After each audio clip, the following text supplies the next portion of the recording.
The photograph lay face down on the mahogany desk in Augustus Pembridge's studio, its edges still damp from the developing solution. Thomas Hartwell hesitated before turning it over, his fingers trembling slightly as they gripped the corners of the glass plate. 3 days had passed since Lord Edmund Harwick and his family had posed in their drawing room. 3 days of careful chemical processing in the dark room's amber glow. Now, in the pale morning light filtering through the studio's grimy windows, Thomas was about to witness something that would haunt him for the rest of his life. "Well, lad," Pembridge called from across the room, his weathered hands organizing bottles of silver nitrate with practiced precision. "How did the Harwick portrait turn out?" Lord Edmund was quite particular about having it ready for his wife's birthday celebration. Thomas flipped the photograph over and immediately felt his breath catch in his throat. The image was perfect. Too perfect. Lord Edmund stood tall and distinguished in his formal evening wear, his salt-and-pepper beard meticulously groomed, one hand resting protectively on his wife's shoulder. Catherine Harwick sat gracefully in the center, her silk gown arranged in elegant folds, a gentle smile playing at her lips. The twin daughters, Margaret and Elizabeth, flanked their parents with the practiced poise of well-bred young ladies, their matching white dresses pristine and their dark curls arranged identically. But it was the background that made Thomas's hands shake as he held the photograph closer to the window. Through the manor's east window, clearly visible behind the family, dark storm clouds churned and twisted across the sky. Rain streaked the glass in diagonal patterns, and lightning seemed to fork through the darkness beyond the drawing-room's warmth. "Mr. Pembridge," Thomas called, his voice barely above a whisper. "Sir, you need to see this." The older man approached with measured steps, his keen eyes immediately focusing on his assistant's pale complexion. Pembridge had been developing photographs for nearly 2 decades, had seen double exposures, chemical accidents, and every manner of technical failure that could plague the delicate art of capturing light on silver. But as he took the photograph from Thomas's trembling hands, his own face grew ashen. "This is impossible," Pembridge muttered, holding the image up to the light. "Absolutely impossible." Thomas watched his mentor's reaction with growing unease. "Sir, I followed your instructions exactly. Single exposure, fresh plate, standard processing time, but that storm in the window was not there during the sitting," Pembridge finished, his voice hollow. He set the photograph down on the desk and reached for his leather-bound logbook, flipping through pages of meticulous notes. "March 15th, 1883. Clear skies, mild temperature, excellent lighting conditions. I specifically noted the weather because it was so favorable for portrait work." The studio fell silent except for the distant sounds of Millbrook's morning activity, horse hooves on cobblestone, merchants calling out their wares, the steady rhythm of everyday life continuing obliviously outside. Thomas stared at the photograph, trying to reconcile what he saw with what he knew to be true. "Perhaps it's a flaw in the plate," Thomas suggested hopefully. "Some kind of chemical reaction that created the appearance of storm clouds?" Pembridge shook his head slowly, his experienced eye examining every detail of the image. "Look at the reflection in the window glass, Thomas. See how the lightning illuminates Mrs. Harwick's pearls? Notice how the rain creates that specific shadow pattern on the wall behind Lord Edmund. This isn't a chemical flaw or a processing error. This is a perfect capture of atmospheric conditions that simply did not exist when I took this photograph." Thomas felt a chill run down his spine as he leaned closer to examine the details his mentor had pointed out. The storm wasn't just visible through the window, it was interacting with the subjects in the photograph, casting shadows, creating reflections, influencing the very light that had exposed the image. It was as if the camera had somehow seen through time itself, capturing not just the present moment but something that belonged to the future. "What do we tell Lord Harwick?" Thomas asked, his voice tight with anxiety. "He's expecting to collect the portrait this afternoon." Pembridge was quiet for a long moment, his fingers drumming against the desk as he studied the impossible image.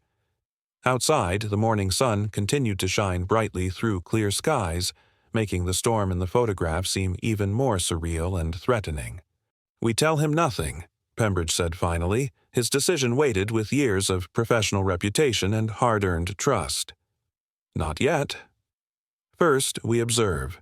If I'm right about what this photograph is showing us, then tomorrow we'll bring answers. Tomorrow, March 19th, we'll know whether we're looking at the impossible or simply at our own madness." Thomas nodded reluctantly, though his eyes remained fixed on the mysterious storm clouds that seemed to move and shift in his peripheral vision. As he carefully placed the photograph in a protective folder, he couldn't shake the feeling that they were looking at more than just an impossible image. They were looking at a warning, a glimpse into a future that hadn't yet arrived but somehow had already been captured in silver and shadow. The clock on the studio wall ticked steadily toward noon as both men continued their work in uncomfortable silence, each stealing glances at the folder containing the Harwick portrait. Neither spoke of the growing certainty that settled over them like a cold fog. They were holding in their hands undeniable proof that the laws of time itself could be bent, captured and preserved in the delicate chemistry of light and silver. As Pembridge returned to organizing his chemicals and Thomas resumed his cleaning duties, the photograph lay hidden in its folder, waiting to reveal its secrets when tomorrow's weather would finally match the storm that had somehow already been photographed. "The sky in that window belongs to a day that hasn't happened yet," Pembridge whispered to himself, the words hanging in the air like a prophecy waiting to unfold. The chemical smell of silver nitrate and developer solution hung thick in the air of Dr. Cornelius Blackwood's makeshift laboratory as he bent over the glass plate negative, his weathered hands trembling slightly in the dim red light. The photograph before him defied every principle of his 30 years in the emerging science of photography. Where there should have been clear skies and the peaceful gardens of Harwick Manor, dark storm clouds twisted across the image like angry serpents, their lightning forks captured in impossible detail. "This cannot be," Blackwood muttered, adjusting his wire-rimmed spectacles and leaning closer to the developing tray. The photograph had been taken at precisely 2 o'clock in the afternoon on March 17th, 1883, under brilliant sunshine that had cast sharp shadows across the manicured lawns. He had recorded every detail in his meticulous ledger, the temperature at 62 degrees Fahrenheit, the humidity at 30%, and not a single cloud visible in the crystalline blue sky. Yet here, frozen in silver and shadow, was a tempest of biblical proportions. Lightning branched across the image in intricate patterns that seemed to pulse even in the still photograph. The manor house itself appeared unchanged, but the sky above it belonged to another world entirely, dark and pregnant with supernatural fury. Blackwood's hands shook as he lifted the plate to the gaslight, studying each detail with the obsessive precision that had made him Lancashire's most respected photographer. The storm wasn't simply superimposed or double-exposed, it was integrated into the very fabric of the image, as if the camera had somehow captured not what was, but what would be. The railway whistle from the Manchester line echoed across the moors outside his window, a reminder of the Industrial Revolution that was reshaping their world with iron and steam. But this photograph suggested forces far beyond the reach of human engineering, mysteries that the rational mind struggled to comprehend. He reached for his leather-bound observation journal, the same one where he recorded atmospheric conditions for the Millbrook Photographic Society. His pen scratched across the paper as he documented every detail. March 17th, 1883. Anomalous manifestation recorded during standard landscape exposure. Chemical processes appear normal, yet resulting image contains meteorological phenomena entirely absent during capture. As he wrote, thunder rumbled in the distance. Real thunder, not the phantom storm captured in his photograph. Blackwood lifted his head, listening to the approaching tempest with growing dread. Through his laboratory window he could see dark clouds gathering on the horizon, their formation eerily familiar. The thunder grew closer, and with it came the first drops of rain against the glass. Blackwood's blood turned cold as he realized the shapes of the approaching storm clouds matched exactly those in his impossible photograph. Every twist, every bulge, every ominous shadow was precisely as the camera had recorded 24 hours earlier. Lightning split the sky outside, and in that brilliant flash, Blackwood saw the truth that would haunt him for the rest of his days. The branching pattern of electricity was identical, down to the smallest fork, to the storm captured in his photograph. The camera had somehow seen through time itself, recording tomorrow's tempest in today's silver and light. He stumbled to his correspondence desk, his hand shaking as he reached for paper and ink. This discovery demanded documentation, required witnesses, needed the attention of learned men who might understand what he could not. But even as he dipped his pen, doubt crept into his mind like poison. Who would believe such an account? What respectable scientist would risk their reputation on such an impossible claim? The storm raged outside now with the fury his photograph had predicted, and Blackwood knew with absolute certainty that somewhere in London, in the pristine offices of the Meteorological Office, officials would dismiss his findings without investigation. They would claim such temporal displacement was scientifically impossible, filing his report among the fantasies of deluded amateurs. But he would continue his work, continue documenting these anomalous manifestations that seemed to cluster around Harwick Manor like iron filings drawn to a magnet. His sealed records would tell the true story, preserved for future generations who might possess the wisdom to understand what his own age refused to acknowledge. As lightning illuminated his laboratory one final time, casting twisted shadows across his impossible photograph, Blackwood whispered the words that would echo through the decades.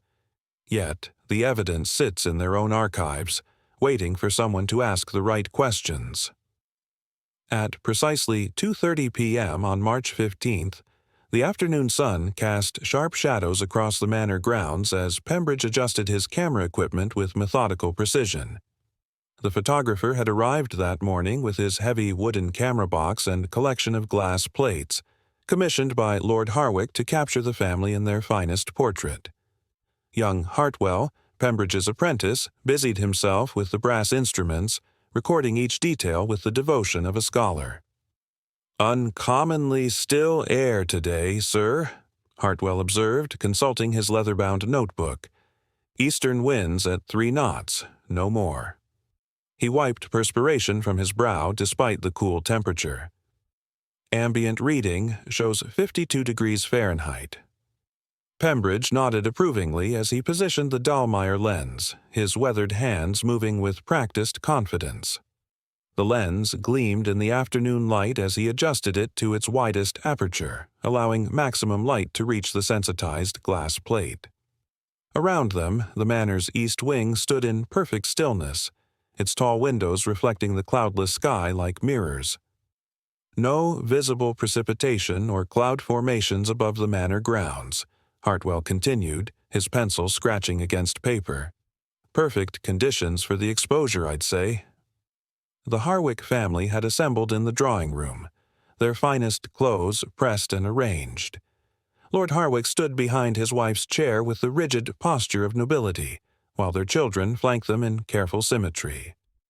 Through the east window, golden afternoon light streamed across the Persian carpet, illuminating dust motes that danced in the still air. Pembridge ducked beneath the black cloth that shrouded his camera, peering through the ground glass to frame his composition. The family appeared inverted in the viewfinder, their faces serious and dignified. Behind them, the east window revealed nothing but empty sky, its panes catching the gentle light like crystal. 4 minutes exactly, Pembridge announced, sliding the prepared glass plate into position. The albumin process demanded precision. Too little exposure would render the image pale and ghostly.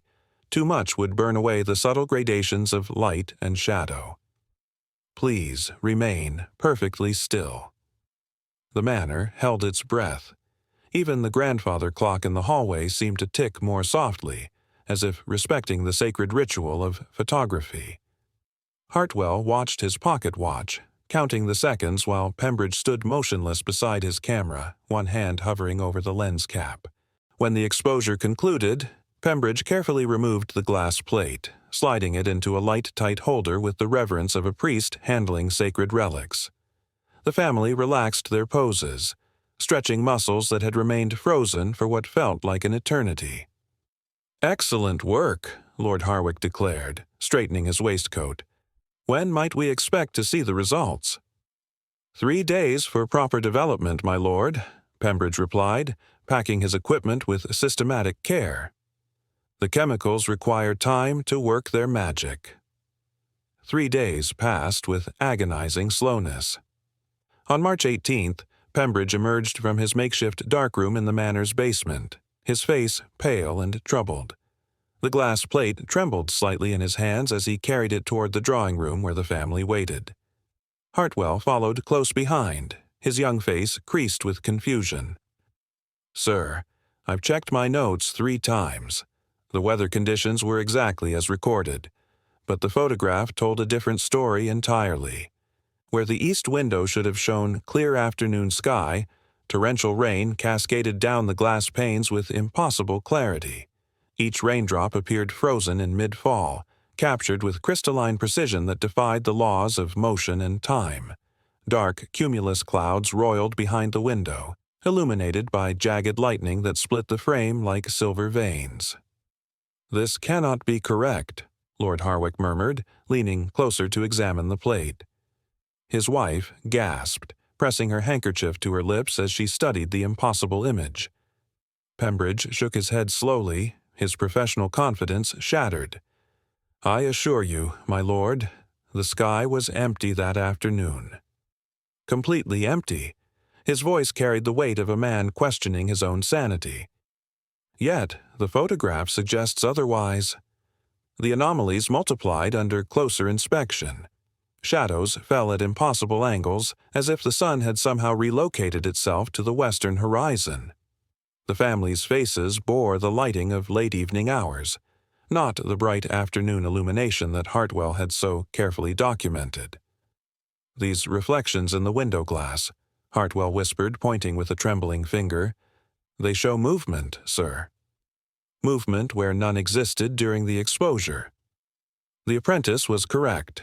Within the window's reflection, shapes seemed to shift and writhe behind the frozen raindrops, as if the glass itself had become a portal to some other time, some other reality where storms raged while the physical world remained still. Catherine Harwick, Lord Harwick's sister, would later write to her family in London. "Mr. Pembridge assured us the sky was empty that afternoon, yet the photograph suggests otherwise. I cannot explain what we witnessed in that dark room, but I shall never forget the chill that settled over us all." The family's reaction grew more disturbed as they continued to study the impossible image. Lady Harwick began to tremble, her eyes fixed on something within the photograph that others could not yet see. The children pressed closer to their father, instinctively seeking protection from what they could not understand. "There," Lady Harwick whispered, her voice barely audible. "In the window. Behind the rain." Lord Harwick followed her gaze, and his face drained of all color. Through the torrential downpour that had never fallen, through the lightning that had never struck, something else had been captured. A presence that watched from behind the glass, patient and eternal, waiting for the moment when the living world would align with whatever realm it inhabited. The silence in the drawing room grew oppressive, broken only by the steady tick of the grandfather clock. Outside, the real east window continued to frame a perfectly clear sky, mocking the impossible truth contained within the photographic plate. Lord Harwick straightened suddenly, his decision swift and final. "I want every copy destroyed," he commanded, his voice cutting through the stillness like a blade. "Every plate, every print, everything." Pembridge opened his mouth to protest. The photograph represented hours of careful work, a technical achievement that defied explanation, but something in Lord Harwick's eyes silenced him. This was not a request, but an order born of genuine fear. "Something in that window was watching us," Lord Harwick continued, his gaze never leaving the impossible image. "Even as we posed in perfect ignorance." The morning of April 2nd, 1883, arrived with an unseasonable chill that seemed to seep through the very stones of the Royal Photographic Institute.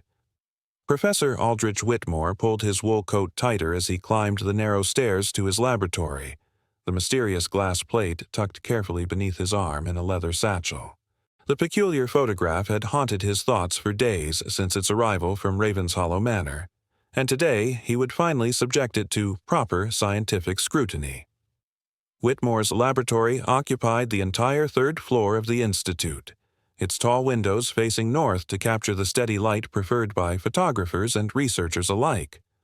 Rows of gleaming instruments lined mahogany tables, magnifying devices of various powers, chemical baths for plate development, and his prized possession, a German-made stereoscopic magnifier capable of revealing details invisible to the naked eye. The professor had spent the better part of his career debunking fraudulent spirit photographs and exposing the tricks of charlatan mediums, yet something about this particular image had unsettled him from the moment he first glimpsed it. He carefully extracted the plate from its protective wrapping, noting how the glass seemed to emanate a subtle coldness that had nothing to do with the morning air. The image itself remained as disturbing as ever, the Blackwood family frozen in their formal pose while impossible storm clouds roiled in the background, their faces bearing expressions of terror at something beyond the camera's view. Whitmore positioned the plate beneath his stereoscopic magnifier and adjusted the focus with practiced precision. What he discovered made his breath catch in his throat. Under magnification, the storm clouds revealed intricate details that defied explanation. Individual droplets of rain suspended in midair, lightning bolts captured with crystalline clarity, and, most unnervingly, the precise formation of pressure systems that any meteorologist would recognize. These were not the vague, impressionistic clouds one might expect from a double exposure or photographic manipulation. They were scientifically accurate representations of a specific weather pattern, complete with the telltale spiral formations of a major tempest. Whitmore reached for his barometric charts, cross-referencing the cloud formations with known pressure systems.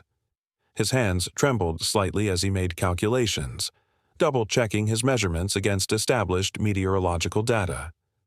The storm depicted in the photograph matched, with frightening precision, the atmospheric conditions that had struck Ravenshollow 36 hours after the image was captured. Every swirl of cloud, every angle of wind direction, every indication of pressure differential corresponded exactly to the documented tempest that had devastated the countryside on March 17th. "Impossible," he whispered to the empty laboratory, his voice echoing off the high ceiling. Yet the evidence lay before him, undeniable in its scientific accuracy.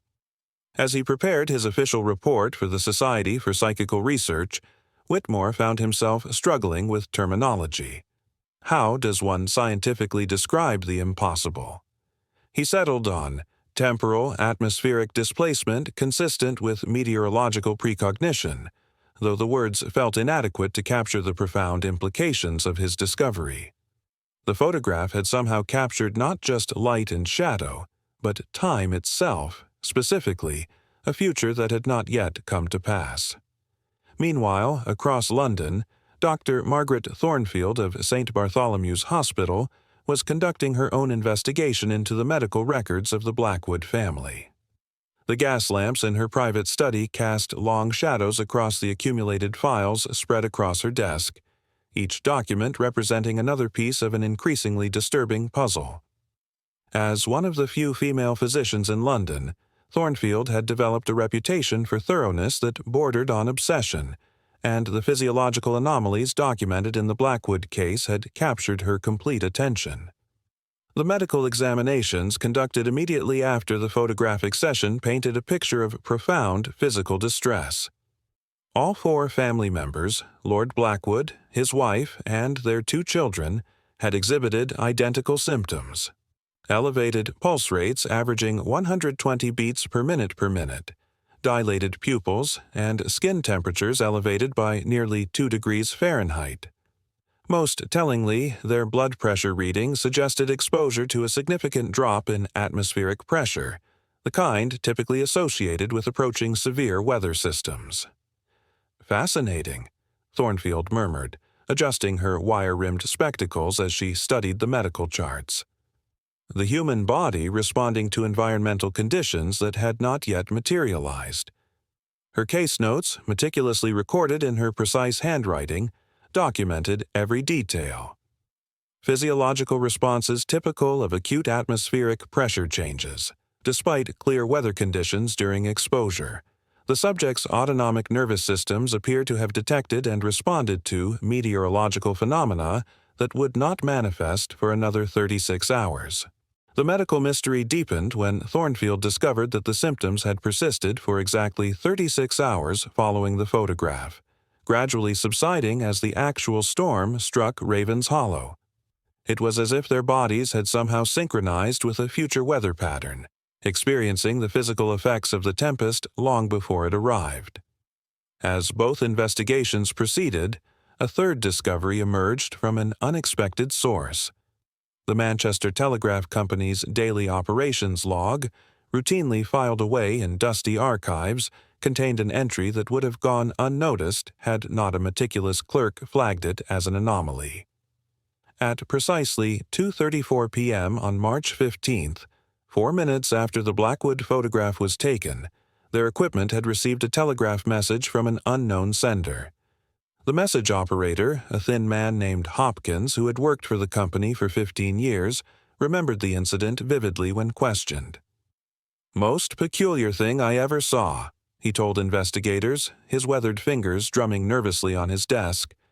The message came through clear as anything, but there was no sender identification, no point of origin. Just kept repeating the same word, over and over. "Tomorrow." 17 times exactly. The implications chilled everyone involved in the investigation. The photograph had been taken at 2:30 p.m., capturing impossible future weather. 4 minutes later, an untraceable telegraph message had somehow been transmitted, containing a single word that seemed to reference the temporal displacement they were all struggling to understand. Back at the Royal Photographic Institute, Professor Whitmore made another disturbing discovery. His chemical analysis of the glass plate revealed traces of ozone embedded in the surface, a compound that forms naturally during electrical storms when lightning splits oxygen molecules in the atmosphere. Yet the plate had been exposed during perfectly clear weather, with no electrical activity reported anywhere in the region. "The photograph itself bears the chemical signature of the storm it depicted," Whitmore wrote in his expanding report, as if the future weather had somehow reached backward through time to leave its mark on the present. The most chilling revelation came from Ravens Hollow Manor itself. The groundskeeper, an elderly man named Thomas Harwick, who had maintained the estate for over 30 years, had noticed something deeply troubling about the east drawing room where the photograph had been taken. The window frame through which the impossible storm clouds were visible had begun to warp, its wooden structure showing signs of weathering typically associated with prolonged exposure to wind and rain. Harwick had examined the frame with the keen eye of a man who understood wood and weather. "The grain's been twisted," he reported to the investigators, running his gnarled fingers along the distorted timber. "Looks like it's been beaten by storms for months, not the few weeks since that cursed photograph was taken." The paint had begun to peel in specific patterns, creating weather stains that corresponded exactly to the rain patterns visible in the mysterious image. Most unnervingly, the glass itself had developed minute stress fractures that radiated outward from the center, as if subjected to repeated pressure changes from atmospheric disturbances. As the 3 separate investigations converged, a terrifying picture emerged. The photograph had not merely captured an impossible future, it had somehow infected the physical world with that future's effects. The family had experienced the physiological impact of the coming storm, the telegraph system had received messages from an unknown temporal source, and even the manor itself was bearing the physical scars of weather that had not yet occurred when the image was captured. Professor Whitmore found himself writing conclusions that challenged everything he understood about the nature of time and causality. The photograph seemed to exist as a nexus point where future and present intersected, creating ripple effects that extended far beyond the simple capture of light on glass. Dr. Thornfield's medical evidence suggested that human beings could somehow detect and respond to future events under certain circumstances, their bodies serving as instruments more sensitive than any barometer or weather gauge. The investigation team met on April 15th in the oak-paneled conference room of the Society for Psychical Research. The gas chandeliers cast flickering shadows on their gathered faces as they shared their findings, each revelation more disturbing than the last. The room fell silent as Professor Whitmore read his final conclusion aloud, his voice barely above a whisper in the oppressive atmosphere. The photograph had somehow infected the physical world with its impossible future. Disclaimer: the story you just watched is fictional. It explores themes of mystery, time, and the supernatural intersections between art and reality. Its purpose is to raise awareness, spark curiosity, and inspire reflection on the unknown and humanity's enduring fascination with what lies beyond explanation.